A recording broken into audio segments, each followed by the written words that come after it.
So, hello and welcome back to our new style of doing things. I figured since I do want to finish the books that we're on, but just in case you were behind on them, I would do a kind of like I did in the last video, a quick and dirty, probably skipping over major plot points. I have to apologize about that. At some point, I will go back and do more in-depth reviews of all the books that I've read on the channel before, but had to remove. But that's in the future, and that is a project that's going to take a long time, I think. That was a lot of work. But I figured I do want to finish the series that we were working on. So I did my first kind of recap of The Enduring Flame, Book 1, The Phoenix Unchained, chapters 1 through 10, and then more of an in-depth review recap of chapter 10. This one's going to be a little bit harder because to do the recap of the story thus far, we kind of have to recap 3 books. They're not going to be major, but at least enough to get you up to speed as to where we are in the story. Also, I don't know what to do with my hands because I'm used to holding a book, so I'm just going to be doing this a lot. Hopefully I'll stop doing that. So the first book in Tamora Pierce's amazing series, she's a fantastic author, by the way. If you can find her books, which they're not out of print yet, at least not as far as I know. This series, I was only able to get my hands on thanks to a wonderful viewer who sent them to me. I had read them years ago, and then every bookstore that I looked in, I could find other books, but not The Protector of the Small. And so it was just one of those, I was like, I'm never going to get to read it again because I can't find it anywhere. Lo and behold, I think it was Georgia who sent these to me for Christmas, and I love them so much. So in our first book, First Test by Tamora Pierce, Protector of the Small, Volume 1, we meet Kelladry. And Kelladry of Middlin is a young girl. I think she's 11 when we first meet her, or she could be 9. You know, if I were really good at all of this, I would probably, have everything written down, but I'm terrible at it. I promise I'll get better in the future. Anyway, we meet Kelladry. She is a young girl, and her parents are diplomats, or were diplomats, who were instrumental in brokering a peace treaty. Very important also is she is not old nobility. Her family is a part of the noble class, but it wasn't too long ago that they were merchants. They are of common blood, and that is quite important. She's contrasted a lot to Alana, who was the first lady knight in over 100 years, but we find out that a lot of the conservative people in the government of Tortle think of Alana as an anomaly. She has the goddess, the great goddess, as her patron, and she is a mage. They figure she's just an anomaly, even though now it is officially legal for females to become knights. None have come forward until Kel. We start the book with King Jonathan, and good job me, I totally forgot the dude's name, even though Lord Wildon, the training master of the pages, and King Jonathan and Alana the lioness all sitting down for a meeting together to decide whether or not we are going to let girls be knights, despite the fact that like a decade ago King Jonathan said that yeah, females can be knights. And Lord Wildon, the training master, he objects strenuously, and he finally is browbeaten into agreeing to take on Kelladry as a page, but not really as a page. She is going to be on probation. And she has a year probation. And the other stipulation is that Alana is not allowed to have contact with her. She's not allowed to help her. She's not allowed to talk to her. No one is, they are not to meet. Alana is not very happy about this. This causes a rift between her and the king because the king backs up Lord Wilden. But she basically folds to stronger pressure. She kind of takes off for a while. We don't really see her very much until a couple years later. But Kelladry gets the letter that says that she is allowed to come to the castle and begin training as a knight, except she's on probation for a year. She does consider not going, but ultimately she wants to protect. That is the first thing that we really see about young Kel. The first time we really spend any time with her as she is going off to think about whether or not she wants to be a page in an unfair system, she meets a Spiderin, which is a evil immortal who has stolen a sack of kittens and eats a couple of them right in front of Kel. This really makes her angry. I was trying to think of a nice way to say that. No, she is irate, and she attacks this Spiderin basically with sticks and rocks. Things probably weren't going to go too well for her doing it that way, but some help shows up. They're able to drive off the Spiderin, and that is when Kel decides that she does want to be a protector. That is why she wants to be a knight. She heads off to the castle, ready to become a page. Now, in the books, at least at first, she's described as being kind of plain looking and contrasting with Alana the lioness, who is short, small statured, very, very tough and tenacious, and with a temper to match her red hair.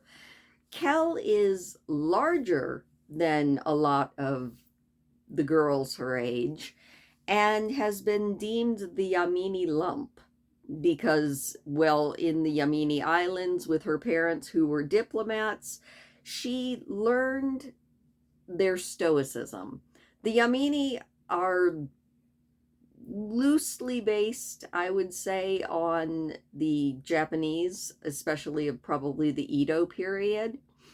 And the Yamini are very stoic warriors. They're described as wearing kimonos. They're ruled by an emperor. The parallels are kind of there. But the first book we go through, Kel actually, in keeping with her protector of the small things, she adopts a dog, pretty much her first day at page training. His name is Jump. He is very raggedy. Pages aren't supposed to have pets, but as long as nobody knows, everything will be okay. She also gets adopted by a flock of sparrows. One especially, the lead female, definitely befriends her, and we find out that a lot of the palace animals are made a lot smarter by Dane, who is a wild mage. Not the same kind of wild mage as in the Enduring Flame and Obsidian trilogies, but the parallels are there. And Dane's proximity has made all of the palace animals smarter. Another thing that Kel gets in this first book is she gets a best friend. His name is Neil. He is older than all of the other pages. He's a year ahead of her, but he's older than everybody in his year. He was supposed to be training to be a medical mage, but for whatever reason, he decided he wanted to be a knight. Mostly, I think, because his brothers lost their lives. So he's kind of trying to carry the family honor. His father is the chief of all of the medical mages in the palace, Duke Baird. We meet Duke Baird a little bit whenever he is fixing up Kel, because she's also decided, as if having a dog and a flock of sparrows and being very bullied by all of the boys is not enough, she also decides to take on all of the bullies, even if they aren't bullying her. So she's getting her lumps quite often in this book. But, she makes it through her first year. She also chooses a oversized, very cranky gelding named Peach Blossom to be her horse while she is at the palace. And he's a troublemaker, but Dane the Wild Mage has a little talk with him, and he agrees to let Kel ride him. And by the end of the year, Kel has not only earned the respect of not only Neil, who was her first friend, but several of the other pages, mostly her year mates, but a couple of the older pages as well, including Prince Rold, who is the king's son, who is, I think, either 2 or 3 years ahead of Kel in training. She also ends up with a hardcore enemy by the name of Joran. Joran is one of those guys who is perfect. He's blonde, he's blue-eyed, very handsome, everybody loves him, and he has made it his mission to make Kel's absolute life an absolute misery. I can speak, I really can, I promise. So that's the first book. By the end of the first book, not only has Kel proven her skills, but Lord Wilden can't tell her that she can't stay. She passes all of her tests, and she also discovers that she has somebody on her side that she doesn't know. She gets a couple of gifts through the year, small things that just help her. She gets a book of exercises to help her strengthen her upper body so that she can stand against the boys in sword work and things like that. She gets a bruise balm, which is almost magical. Well, it is slightly magical in how it heals up bruises and stiffness. And she gets a very good serviceable knife that turns out to be from a master maker. This is a mystery that will persist for the next 2 books. So, with that as our first book, with Kel passing her first year as a page, we're going to move on to year 2. The second book in the series is called Page. It is Protector of the Small, Book 2, and it actually covers a couple of years. It covers all of Page Kelladry's years as a page, so it's 3 more years covered in the one book. A lot of things happen. As the book starts, Kel takes on a maid. The maid's name is Lassa. Lassa is not just afraid of men, she's kind of afraid of everybody, including her own shadow. Kel takes her on as a maid and also starts trying to bring Lassa out of the shadows and give her a little bit more confidence. She still has jump, she still has the sparrows, and the flock has expanded. She still works with Peach Blossom, and I did forget in the last book, Kel actually proved her worth to Lord Wilden by taking charge and helping hunt down some bandits while these pages were all off on their summer camp expedition. So she came to the notice of several of the knights, and that was basically what made Lord Wilden decide that she could stay as a page. So, like I said, this book goes through several years. It also goes through Kelladry's going into her, or entering puberty. And as she enters puberty, she is starting to notice a few things about the young men that are training with her and develops a crush on Neil. It's not a huge thing, but she definitely, her heart beats a little faster whenever he's around. She's also teased a lot because I do believe that only Neil and Cleon, which is another one of the pages, are bigger than her because she just keeps growing. It's sort of a running joke through all of the books. Now, her bullying from Joran, the page that was her chief antagonist in the first book, does not actually stop. She is still getting relentlessly bullied, but she deals with it. And her study group actually starts helping her protect the other pages who are getting bullied. So by the end of the year, the first year, most of the bullying has pretty well stopped. She's also discovering that a lot of the new pages, the kids that just came in this year that are a year behind her, are a little more willing to accept her. In fact, they come to her for help. So she starts kind of teaching them some of the things that she doesn't know. She's really good at math, she's good with some of her other lessons, and all of the pages help each other. Just because she has a crush on Neil, that does not interfere in their friendship, because true to her Yamini roots, she manages to keep all of that inside. She's a very contained person, and training goes on.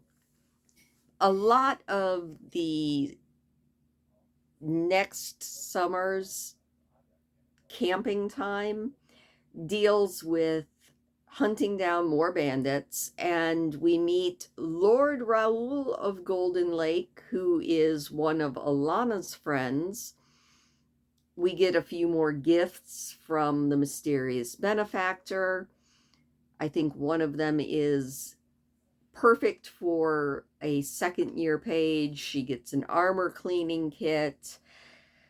I think in her third year, she gets a tilting saddle, because that is another thing that all of the pages are learning to do.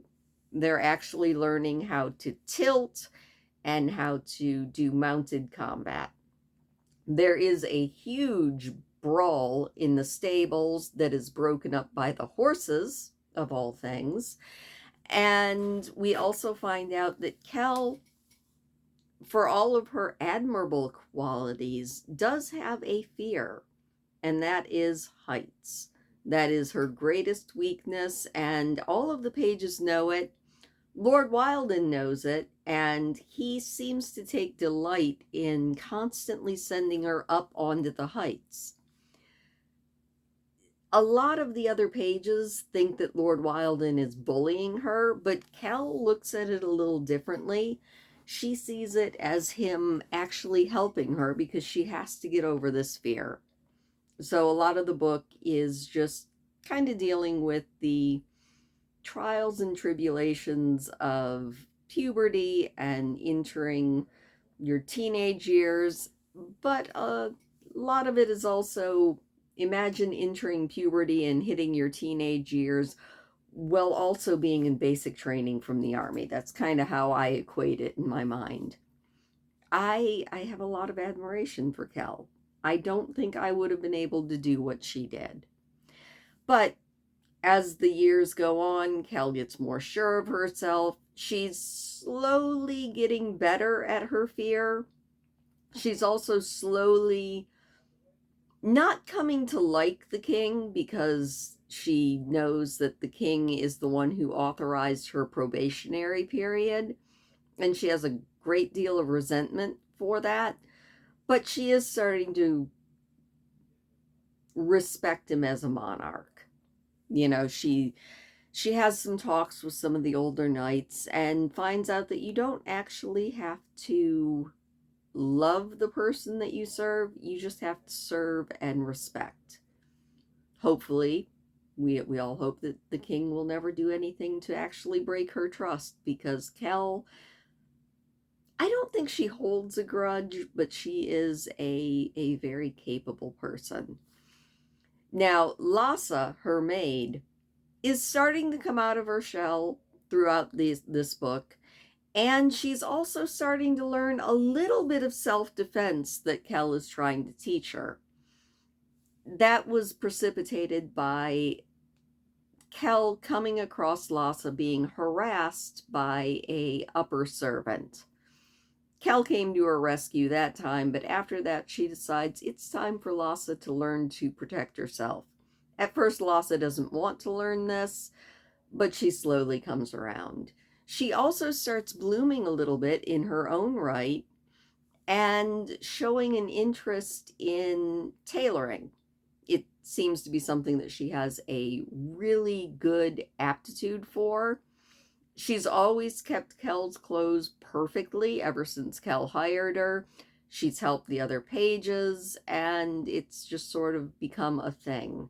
In fact, by the end of the book, Lhasa is kind of becoming in demand as a seamstress to the nobility's ladies. And the queen herself has commissioned a dress from Lhasa. The biggest thing looming at the end of this book is the big tests. They're every year the squire, well, the pages get tested, but their final year as a page, they have a big test. This is like, think the SATs, except with combat skills. And Kel's best friend Neil lets her know that if you are even a minute late to the big tests, you run the risk of having to repeat a year. If you miss the big tests, you might have to repeat all 4 years as a page. So these are it's a big deal. And this is the time when Joran, our antagonist through pretty much everything, strikes back.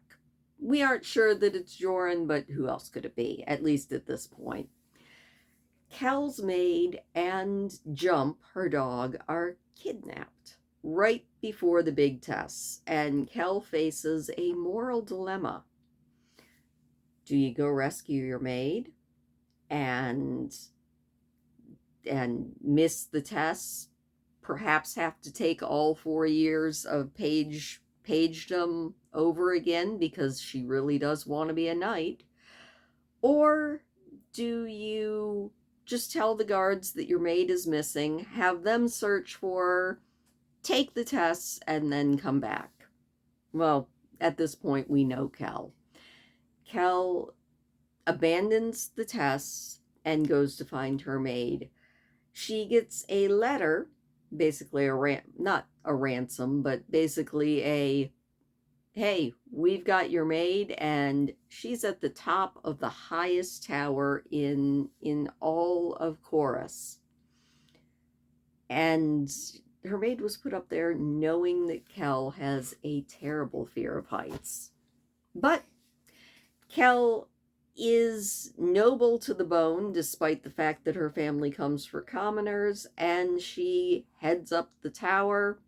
When she gets up there, somebody actually locks them outside on the outside of the tower. So imagine a wizard's tower with a spiral staircase going all around the outside, and another spiral staircase going around the inside. To get up, Kel went up the inside, which is slightly easier. I would think it was a lot easier. I kind of share Kel's fear of heights. And she gets up there.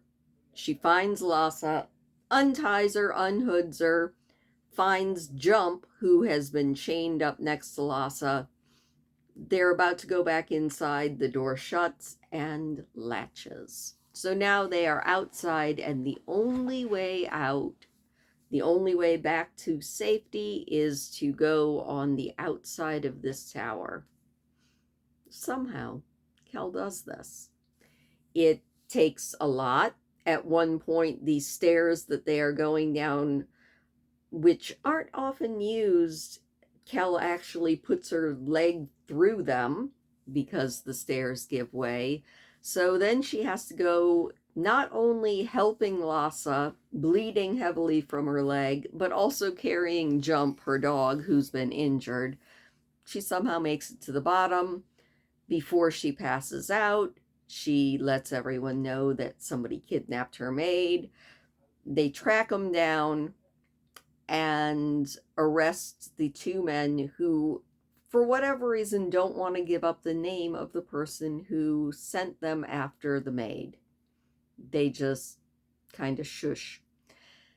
The biggest thing that happens after that is Kel finds out she's all ready to repeat 4 years as a page, but because of the irregular circumstances, she is allowed to take her big tests and she graduates to become a squire. I know I probably missed a lot of stuff in that. One day I'll go back and do these like chapter by chapter, but that's the quick and dirty on the first two books. Now let's do a quick and dirty on book 3. All right, we are on to book 3, the quick and dirty version. Book 3, we have Kel the Squire. Now, a squire is supposed to supply their own horse, and Kel is terrified that she is going to have to give up Peach Blossom, who she only took on because his only other choice was become her horse or basically become dog meat. And Kel knows that she can't ask her parents to buy her Peach Blossom no matter how much she wants him. She goes to the stable to tell him goodbye and finds out that no, he has been purchased by that mysterious benefactor and she's presented with a bill of sale. So she's got her horse. Her next big thing is all of the squires are supposed to be in service to a knight, but she's a little bit afraid that no knights are going to want her because she is the girl. Contradicting her idea, Lord Raoul of Golden Lake comes and asks her if she'll be his squire. This is a good thing because she also finds out that her best friend, who she's actually over her crush of, her best friend Neil is going to be squire to the Lady Alana, who Kel always kind of hoped secretly that Alana would choose her as a squire. She finds out from Neil that the whole reason that Alana hasn't been around, won't talk to her, and hasn't ever really met her is because the king and everyone kind of told Alana to stay away. That makes her feel a little bit better, but not a whole lot better. But what really makes her feel better is being chosen as a squire by Sir Lord Raoul. Sir? I guess he would be a sir. Anyway, she is chosen by Lord Raoul. She is given a second horse that she names Hoshi. And Lord Raoul also tells her that not only did he pick her as a squire because he thinks that she's got what it takes to become a knight, he also picked her because of her connection to the Amini Isles, who are sending a delegation with the Princess Shikokami, who is going to be marrying the Prince Rold. I almost said Raoul. Prince Rold soon. We don't know when. They're just coming. And Princess Shikokami is a Yamini, so Lord Raoul kind of wants Kel around to help smooth things over since she is a diplomat's daughter. So Kel begins her squire training. They go hither and thither. Their first year is spent in service. They see a little bit of combat. They see a little bit of tilting. Lord Raoul starts teaching her a little bit more about jousting, and things kind of go. The Yaminis come, and Kel finds out that not only does she actually know Princess Shikokami, she knows most of the ladies that were brought with her.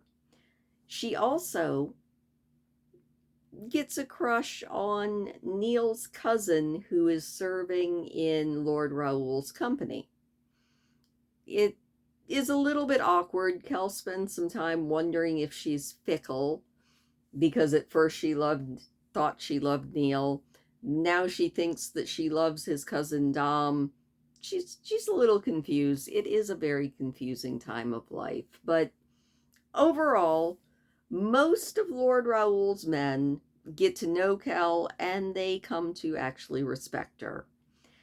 There is a minor tragedy in the third book, and that is the fact that Kel's original two birds, Crown and Freckle, the two sparrows that she's had for the longest time, pass away in this book. And that gutted me.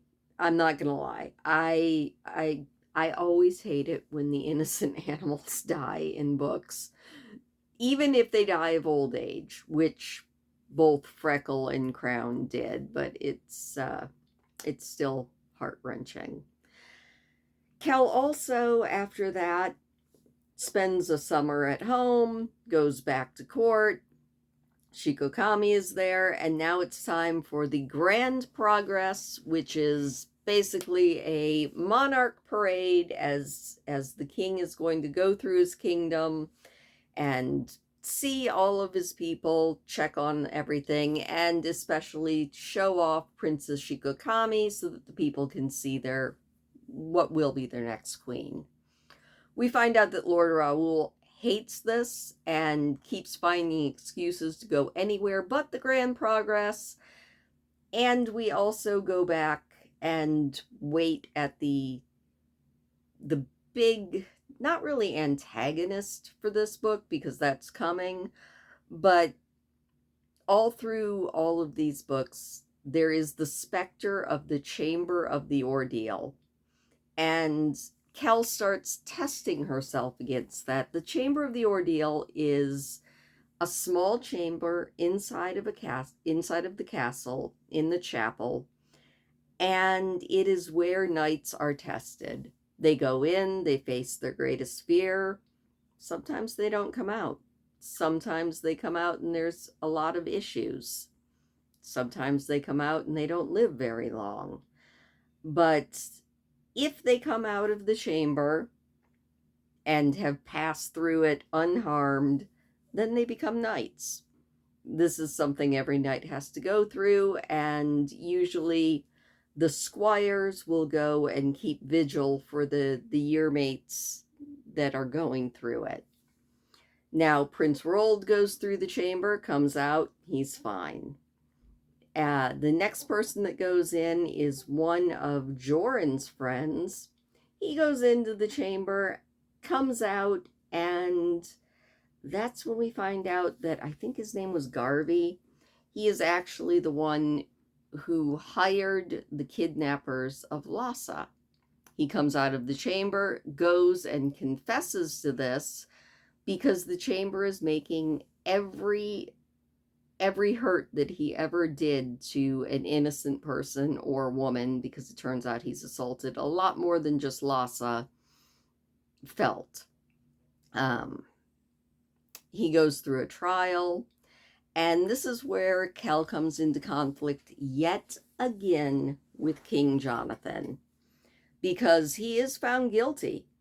He and Joran are found guilty of kidnapping and interfering with another noble's servant, and all that happens is he gets a fine. And the fine isn't even based on anything other than the lost wages that Kel was out for Lhasa being gone for a half a day, or for a day. It's basically nothing, it's a pittance, and Kel finds that extremely unfair, and she tells the king that. They discuss things, and Kel learns that politics isn't as easy as she thought it was. A king can't just say, I'm changing the laws, and have them change. Unfortunately, she doesn't think it's right, but she does forfeit her right to challenge Joran to a duel in order to get that law changed. It's not going to happen overnight, but we see yet again that Kel has very strong morals and very strong principles. So that happens. Kel also falls in love yet again. And this time it happens because one of her squire friends, Cleon, kisses her at midwinter. She spends a little bit of time thinking that it was just a joke or whatever, but she and Cleon start a very tentative relationship. Cal gets a little bit of advice from her mother. She does get herself an anti-pregnancy charm, just in case, but she and Cleon really don't do much more than kiss. He is a squire on the Progress. She's a squire on the Progress. They're serving different nights, and they don't get to see each other often, but it is sort of just a little budding romance going in the background. Now, Joran, the next year, goes into the Chamber of Ordeal, and Kel wasn't waiting at the chapel like she did with her friends, but she is awoken the morning that Joran is supposed to come out of the Chamber of Ordeal by a man, like, trying to kill her. It turns out that Joran walked out of the Chamber of Ordeal and fell down dead. The chamber judged him unworthy. This is not too surprising to anybody that thought about it. I don't know how he would be worthy, but it is a huge blow to Lord Wilden, who was the training master in charge of training the pages and everything like that. He never thought that Joran was going to be bad. He also never thought that the other squire that went through the Chamber of Ordeal and came out and went directly to court confessing all of his crimes, he never thought that either of them were bad. Lord Wilden judges himself unfit to be a training master anymore and retires. That's just sort of a little minor kerfuffle, but that's when we realize just how much respect Kel has for him. But she can't change his mind. Lord Wilden retires, and that is kind of where we leave that. Now, every year when she goes back around midwinter, Kel also goes up and tests herself against the Chamber of the Ordeal. Every year it has given her horrifying visions. She isn't even going inside. She's just touching the door and getting these visions of horrible things. One year she sees herself crippled. One year, it's always just terrible things that would probably make anybody want to just give up and quit. It strengthens her resolve. She's gonna do it, but before she can do it, she has to wait for her friends Neil and her secret love Cleon to go through their ordeals. So they go through their ordeals. They both make it out okay. Neil starts a relationship with one of Kel's Yamini friends. Cleon comes out. He's now a knight. They don't get a lot of time together because there seems to be war coming. In fact, that is one of the things that interrupts the grand progress, because Skarna, which is a kingdom to the north of our kingdoms, starts having invasions. We find out that they've mostly united under one warlord, and they've always been sort of a thorn in the kingdom's side, but now they are definitely, it's going to be war. The drums of war are sounding. And that is how we go into Kel's final year as a squire. Kel's final year as a squire is spent mostly up on the northern border. They're trying to make forts. They're trying to maybe beat back the enemy a little bit. Kel sees combat. She finds out that combat is called seeing the Kraken. And she also runs into what is possibly the most terrifying enemy in a lot of fiction. I mean, there's definitely some that might be scarier. Stephen King, I'm looking at you. But these are pretty bad. They are a mechanical, and they're almost unstoppable.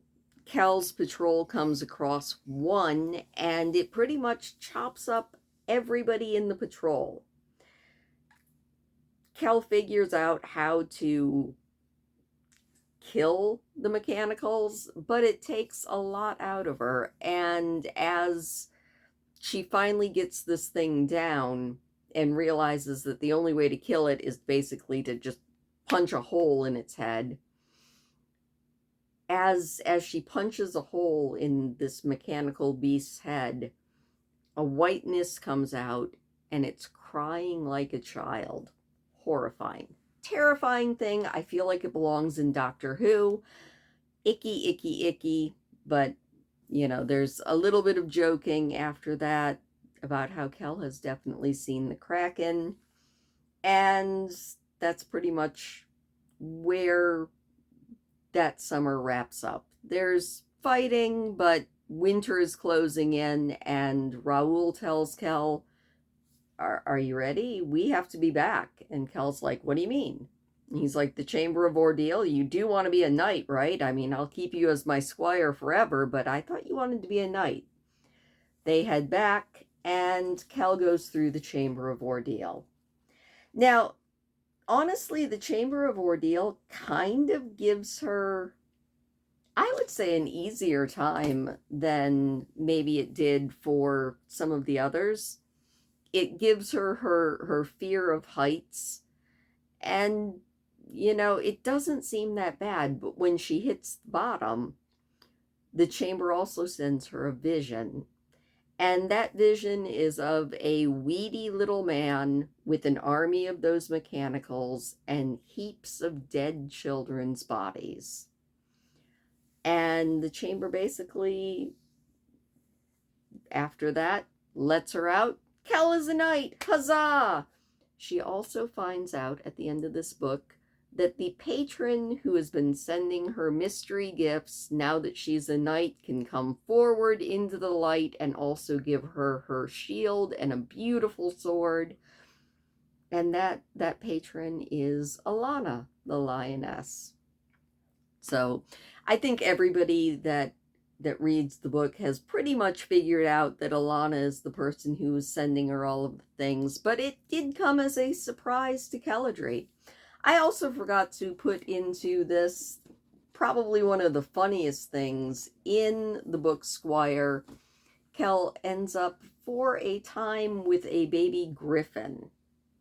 I completely left that out of my quick and dirty recitation of book 3.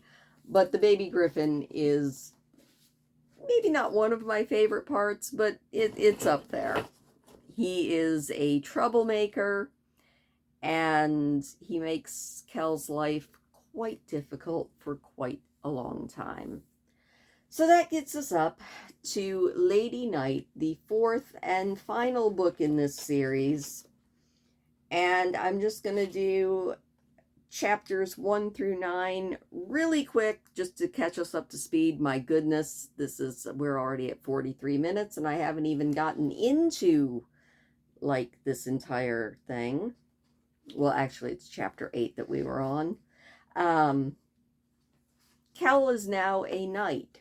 She has been assigned, because now it is officially war, and Kel has been assigned to be the commander of a refugee camp. She's a little bit upset about that at first, but she kind of realizes that it's not actually a bad thing. It's not because people want to keep her safe. It's because she's really about the only person that will care for these refugees the way they need to be cared for. So she starts rebuilding or building this fort. She names it Haven.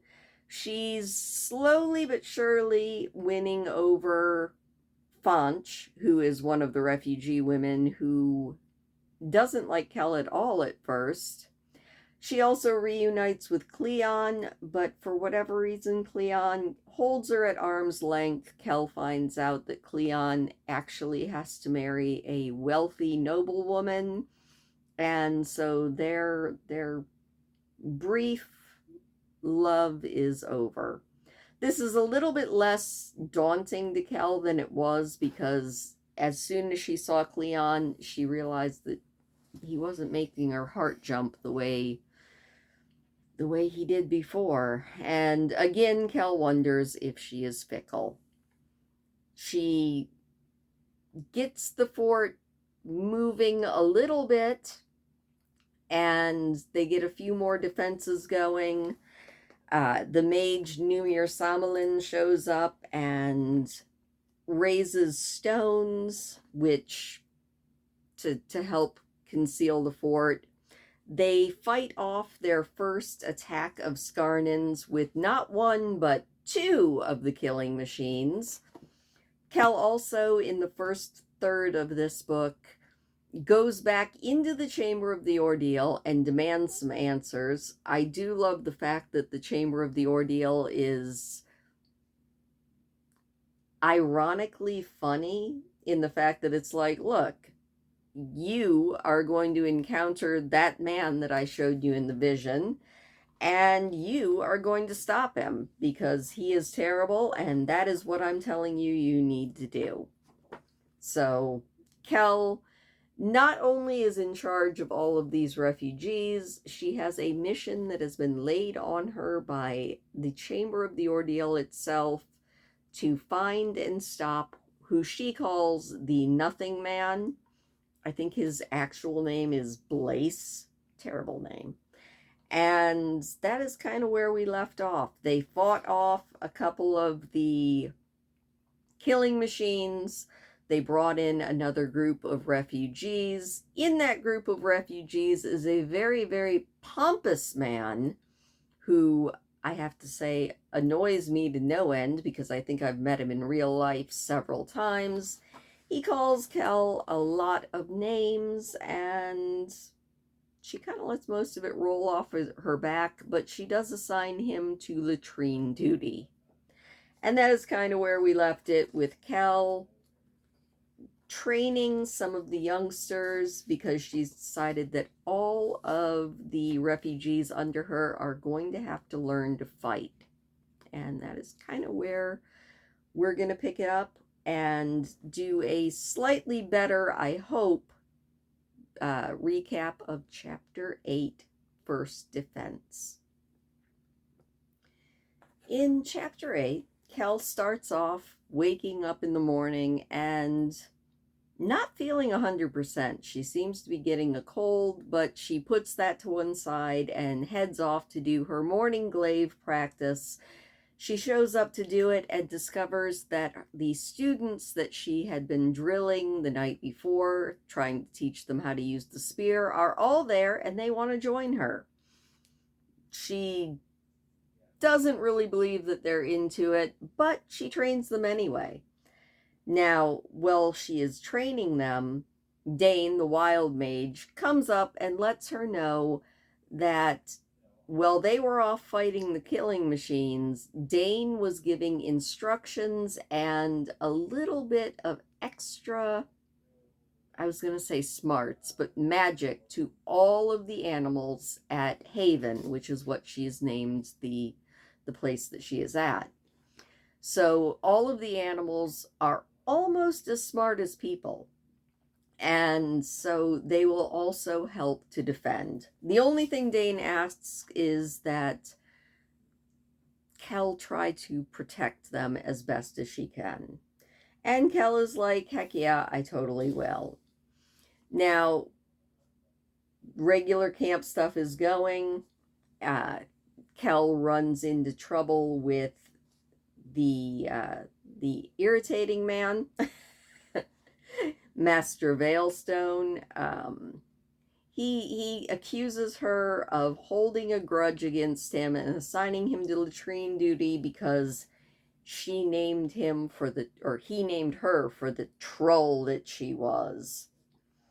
Jump doesn't like that, almost attacks the man, and Kel and Dane have a little bit of time talking about how, isn't that kind of just always a man's first first go-to if they're going to insult you. They just kind of call you a loose woman. Kel laughs a little bit about that and says, you know, if I took offense to every time someone called me a loose woman because they didn't like the way I was existing as a female knight, I'd be the loosest woman in all of Tortle. While they're talking and joking, they hear the trumpets. There is another attack.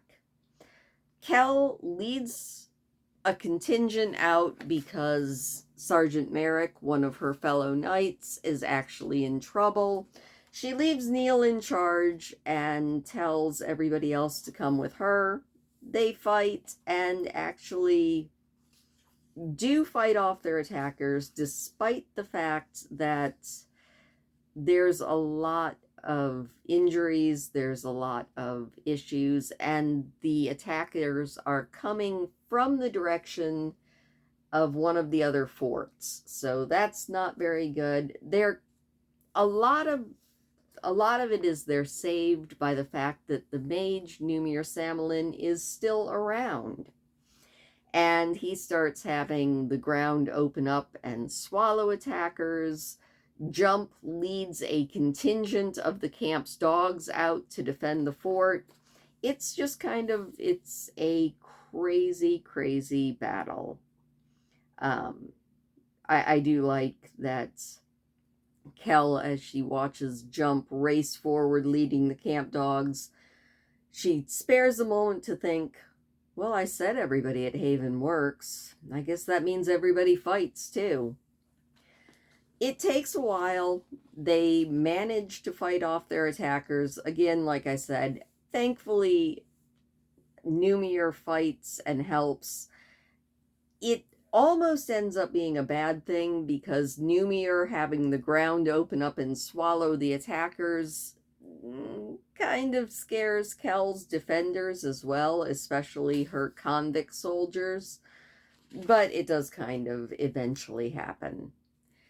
One thing that I thought was very funny is Kel, one of her convict soldiers, Gil, gets his mount kind of killed out from under him. So Kel rides up to save him and has to get him up behind her on Peach Blossom, who is not the friendliest of horses to anyone except for Kel and her servant Tobe, who has a little bit of horse magic.